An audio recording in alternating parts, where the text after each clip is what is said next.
What exactly is a swordfish trombone? Well,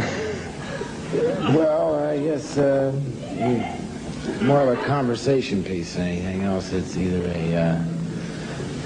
a musical instrument that smells bad, or it's a fish that makes a lot of noise. Right. Okay. Whatever you like. Yeah. Now you're over here putting forward what is quite an unusual strand of American music. Now, where in your own musical background, what traditions have fed into the kind of music that you make? Well, I guess it's more of a discombobulated chemical combination of different influences. I mean, the whole creative process in terms of the darker regions of your imagination are usually somewhere between Moms Mabley and Rod Serling, and off into Doc Boggs, Johnny Mercer. You've got me completely lost. You have me utterly lost. Now, what kind of music are we talking about here? Are we talking about jazz or what? No, what?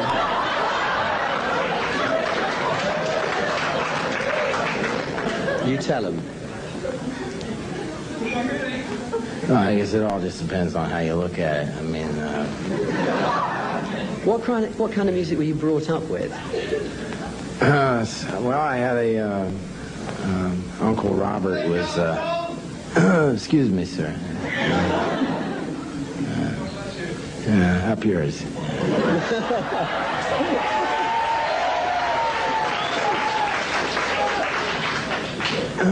Well, I guess my earliest musical influence would be, is that better?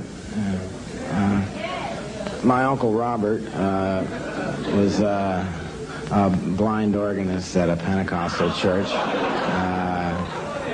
and all his clothes were on the floor, an unmade bed, and made remarkable mistakes at the keyboard. And I'd say that's probably one of the earliest important musical moments in my life. Yeah. Okay. What's happened to those more roots while in your own songs? I mean, what work has been done on them to get them into the kind of shape that you get? I think we're getting to know each other better now. Yeah.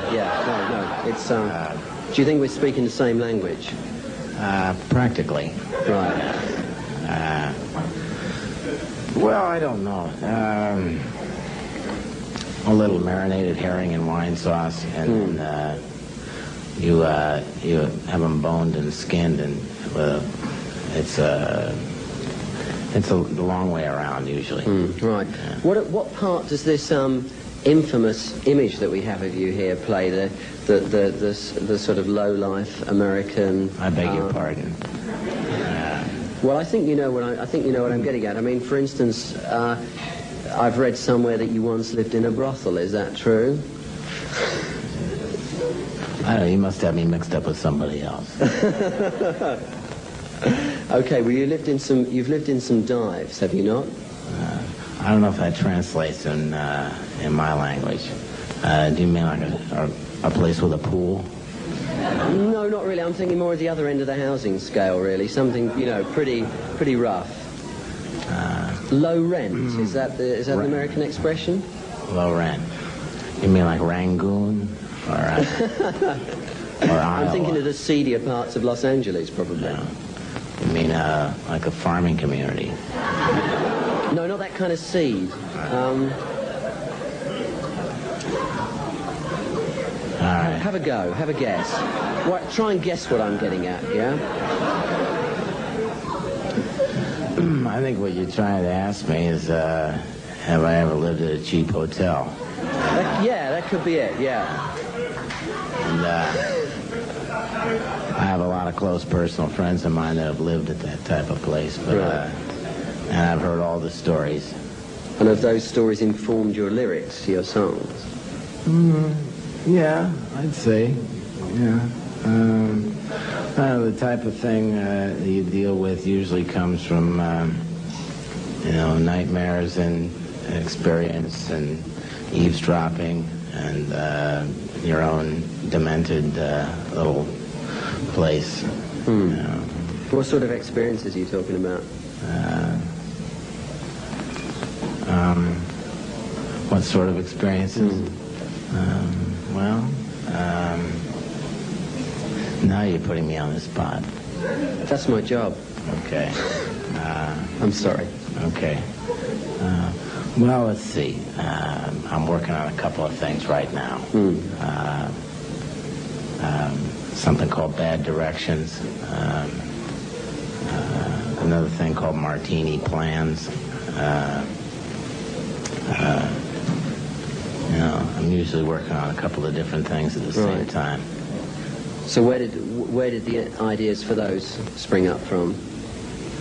Just from keeping my eyes open, and it's not so much chronicling things as it is establishing some sort of an impressionistic version of your daily events. And that impressionism, is that why you've used such a weird variety of instruments on Swordfish Trombone? Well, I got used to upright bass and tenor sax and brushes and guitar, and I couldn't hear anything without it for a while. I think some of the stuff on the newer record is a little more adventuresome in terms of instrumentation and subject matter. And so some of the other stuff is familiar territory for me.